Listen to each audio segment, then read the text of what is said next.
레위기 13장에서 나병 환자는 결국 부정하다 외치면서 공동체 밖으로 쫓겨나게 되지요. 더 이상 가족과 함께 식사할 수도 없고 가까이 갈 수도 없습니다. 그러나 오늘 본문의 레위기 14장은 반대되는 이야기를 해요.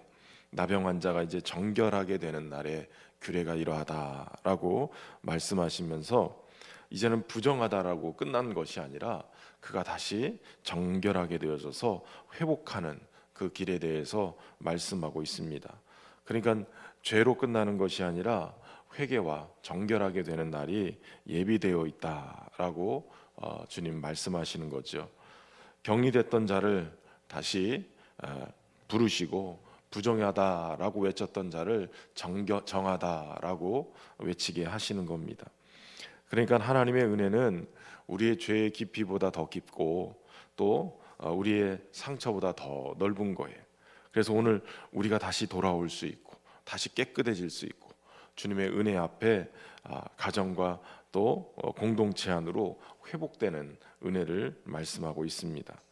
특별히 오늘 본문의 내용을 보면 그렇게 정결하게 되어질 때 두 마리의 새의 의식을 하는 것을 보게 됩니다. 제사장은 정결함을 받는 자를 위해서 산새 두 마리 그리고 백향목과 홍색실과 우슬초를 가져오라고 그래요. 여기서 상징적인 부분이 바로 두 마리의 새 중에서 한 마리의 새를 흐르는 물에 질그릇 위에서 죽여서 그 피를 다른 새에게 찍어서 그 다른 새는 들판에 놓아주는 것입니다.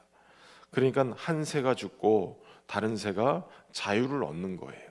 굉장히 상징적이고 복음적으로 보면 이 속죄의 의미가 굉장히 잘 담겨져 있는 거예요.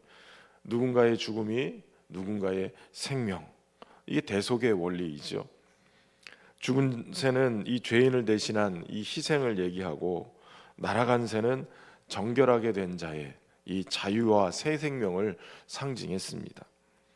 이 두 새는 바로 십자가 위에 죽으신 예수님과 주님의 부활로 죄 대속을 받은 이 성도들의 자유케 된 모습을 상징적으로 보여주고 있습니다. 그러니까 예수 그리스도는 질그릇 위에 같은 우리의 육체 안에서 우리의 죄를 다 대속하시면서 십자가에 죽으신 것이고, 그리고 주님의 피로 다시 씻음을 받은 정결함을 입은 그러한 우리들은 날개를 얻어서 자유하게 되는 것이죠. 바로 예수 그리스도의 그 대속의 죽음으로 말미암아 우리가 다시 회복되고 다시 자유함을 얻을 수 있게 됐다는 거예요. 여러분, 회복의 첫 걸음은 바로 우리를 대속하신 예수 그리스도 그분의 대속의 은혜를 기억하는 데서부터 출발합니다. 그러니까 십자가를 바라봐야 돼요. 항상 주님의 십자가 앞에 섰을 때 우리가 어떤 일을 했기 때문에 우리가 구원받고 자유해지는 게 아니라 주님이 하신 일 때문에, 주님이 이루신 일들 때문에 우리가 자유함을 얻게 되는 거예요. 다만 우리가 믿음으로 주님을 붙드는 것이 필요해요. 주님의 십자가 앞에서 주님이 행하신 일들을 우리가 기억하면서 주님의 대속의 죽음을 기억하면서 그 은혜 안에 거하는 것, 이것이 우리를 회복하게 하는 것입니다. 이것을 놓지 않고 늘 주님의 십자가, 주님의 대속의 죽음, 주님의 은혜 앞으로 나가는 저와 여러분 되기를 주의 이름으로 축원합니다.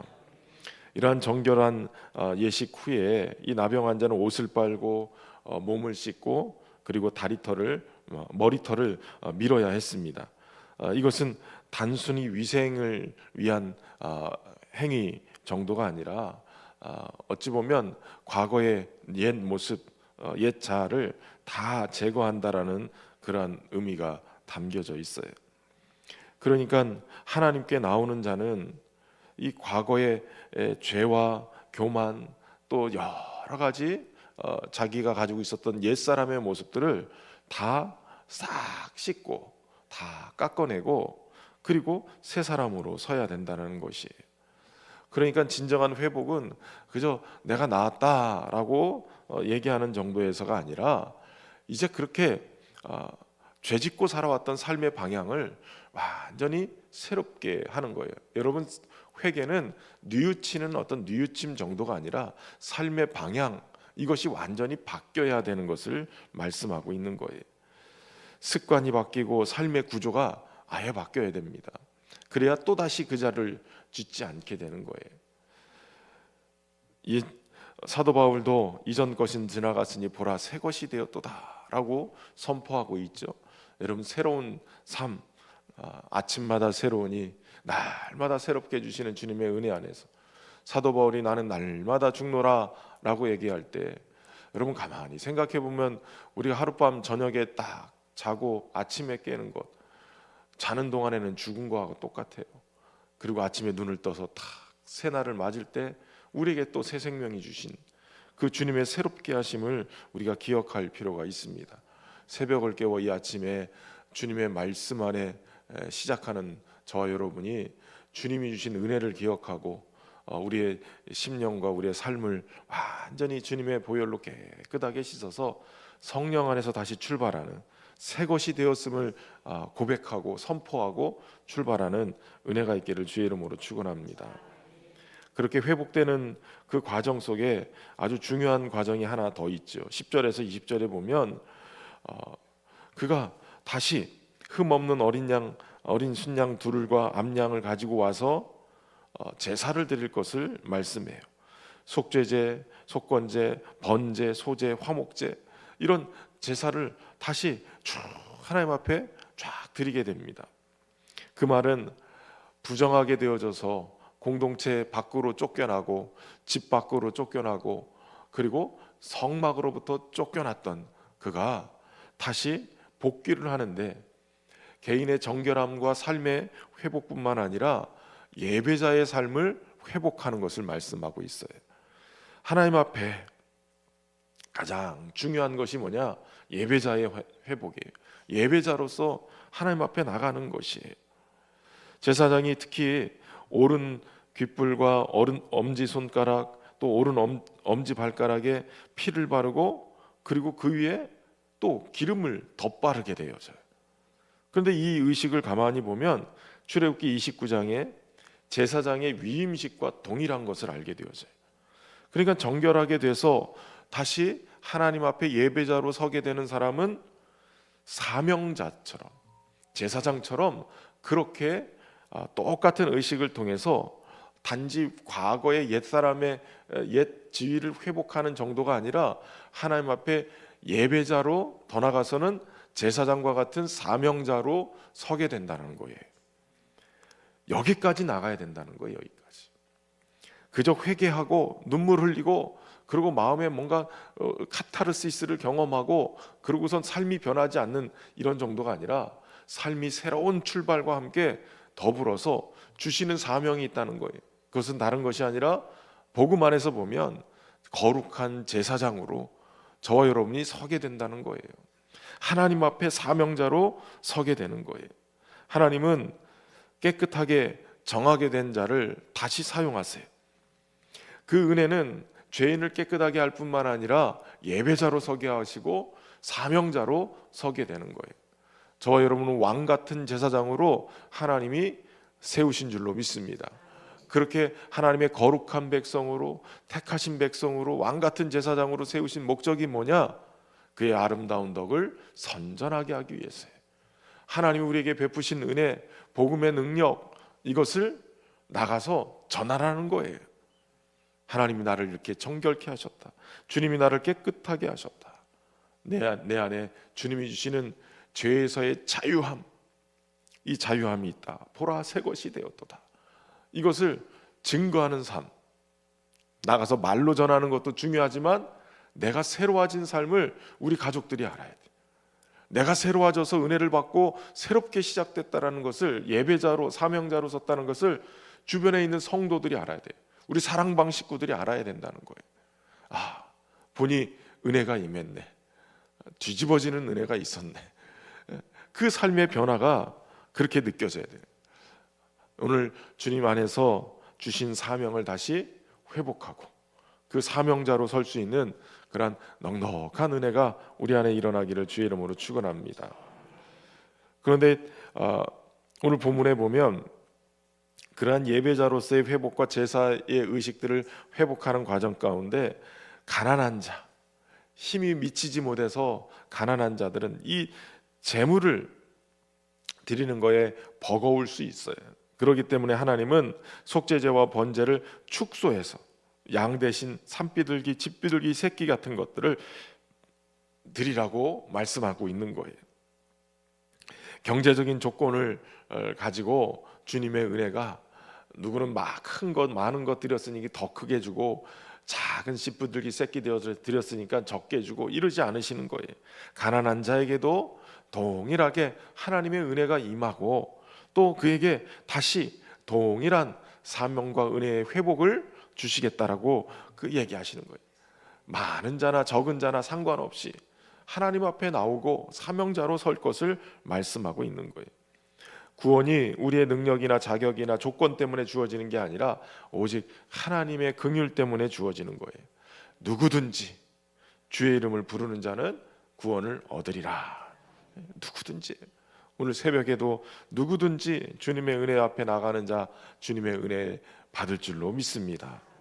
그리고 33절 이후에는 주택의 정결함에 대해서 얘기를 해요. 집에 생겼던 나병, 한 사람의 삶을 다 망가뜨렸던 인생의 이 사람의 삶을 계속 질병으로 고통하게 했던 거기에서 이제 그가 돌아갈 집, 그 집도 나병이 생겨서 이 부분의 문제를 정결하게 어떻게 할 거냐, 이걸 진단하고 다시 회복하는 일들, 이거에 관련해서 얘기를 하고 있어요. 집에 생긴 이 나병, 이 개인의 문제를 뛰어넘어서 공동체적인 그러한 문제를 보여주고 있어요. 집은 함께 살아가는 공동체 안에 있는 거죠. 그 안에서 혹시라도 또 다른 질병을 계속 유발할 수 있기 때문에 거기에 있는 이 부분들, 감염됐던 고자리를 다 긁어내고 새 흙을 바르라고 그렇게 얘기합니다. 그러나 그것이 계속 재발하면 아예 그 집을 무너뜨리라고 얘기하죠. 그러나 재발하지 않으면 정결하게 만드는 거예요. 그래서 그곳에서 얼마든지 살 수 있도록 만들어 가는 거죠. 여러분, 각 개인 한 사람 한 사람의 정결함이 가정의 정결함, 그리고 교회 공동체의 정결함으로 이어지는 거예요. 그리고 중요한 것은 한 사람 한 사람이 가지고 있었던 가치와 이런 생각들이 공동체를 이루게 되거든요. 그러니까 질병이 가정의 이 가풍에도 굉장히 영향을 받게 되죠. 암 환자가 발생하면 그 가정에 어떤 식습관이나 여러 가지 풍습이나 이런 것들이 영향을 줄 수 있다라고 해서 가족력을 다 조사하게 되죠. 그런 것처럼 가정에 영향을 줘요. 그리고 이것이 교회 공동체 안에서도 영향을 주는 거예요. 다시 말하면 한 사람의 부패가 여러 사람의 부패로 질병으로 찾아와서 그 공동체가 가지고 있는 가치를 무너뜨리는 경우가 있어요. 그래서 그 공동체가 정말 하나님 앞에 건강하고 아름다운 신앙 공동체로 세워가기 위해서 세상의 방법, 세상의 가치, 이 죄의 습관들이 교회 안에 들어올 수 없도록 계속 그 부분을 도려내서 걷어내고 계속 치료하는 작업들이 필요한 거예요. 여러분, 한 사람이 회복될 때 그 공동체가 새로워질 수도 있지만, 그러나 그 한 사람이 부패하는 것이 그 공동체 안에 가지고 있는 여러 가치나 문제들, 이 전통이라는 습관으로 계속 묻어져 있는 것이 있다면 이것도 손을 봐야 된다는 거예요. 한 사람이 회복돼서 돌아와도 이것이 회복되지 않으면 또 다시 그 집에 가면 다시 전염이 되는 거예요. 그래서 공동체가 건강하게 유지되는 것도 필요하고, 그러니까 나만 깨끗해지는 것이 아니라 공동체 안에 선한 영향력이 같이 사랑방 안에서 다시 회복되고 또 교회 안에서도 다시 같이 회복되는 그런 역사가 이어져야 된다는 거예요. 그렇게 되어질 때 정결한 성도들이 모여지고 그 정결한 하나님의 말씀의 은혜를 입은 자들이 모여졌을 때 교회는 하나님의 임재의 집이 되고 가정이 천국과 같은 가정이 될 줄로 믿습니다. 우리 주님은 오늘도 우리에게 찾아오셔서 나병 환자 같은 그러한 인생이 뭉그러지고 어려워진 인생을 찾아오셔서 만져주시고 깨끗하게 하시고 정결케 하시는 분이세요. 그 주님의 은혜를 붙들고 저와 여러분이 은혜 앞으로 나아갈 수 있기를 주의 이름으로 축원합니다. 거룩하신 하나님, 죄와 부정함으로 멀리 떠나 있던 우리를 다시 부르시고 주님의 대속의 죽음으로 인하여서 우리를 깨끗하게 하시고 다시 부활의 새 생명으로 살아갈 수 있도록 인도하시니 감사합니다. 옛사람 벗어버리고 예수 그리스도의 의의 옷을 입고 주님 은혜 안에서 다시 회복된 삶을 살게 하여 주옵소서. 참된 예배자로 다시 서게 하시고 주님 부르신 그 사명의 자리에, 그 부르신 사명의 자리 앞에 온전히 설 수 있는 은혜를 허락하여 주옵소서. 우리 한 사람 한 사람이 변하고 또 우리의 공동체가 변하고 그래서 주님이 기뻐하시는 우리 교회가 될 수 있도록 축복하여 주옵소서. 특별히 우리의 1세대의 믿음을 회복하시고 은혜를 회복하셔서 우리의 자녀 세대들에게 좋은 믿음, 우리보다 더 강력한 하나님의 은혜를 입은 세대들이 일어날 수 있도록 하나님 은혜를 베푸시고 인도하여 주옵소서. 특별히 하나님 우리 수험생들을 축복하시고 우리의 자녀 세대들이 저들의 앞길이 주님의 은혜 앞에서 열려지게 하시고 하나님 앞에 귀하게 쓰임받는 귀한 자녀들 될 수 있도록 축복하여 주옵소서. 이 육신의 질병으로, 마음의 질병으로, 영적인 질병으로 고통하고 있는 우리 성도들 주님의 보혈로 씻어 주시고 주님의 손으로 만져 주셔서 정결케 하시고 깨끗하게 되어 하나님 사명 앞에 다시 회복될 수 있도록 축복하여 주옵소서. 정성으로 드린 귀한 예물 하나님 받아주시고 저들의 기도 제목에 응답 주시되 주의 뜻이 온전히 이루어지는 은혜가 있도록 축복하여 주옵소서. 예수님의 이름으로 기도하옵나이다. 아멘.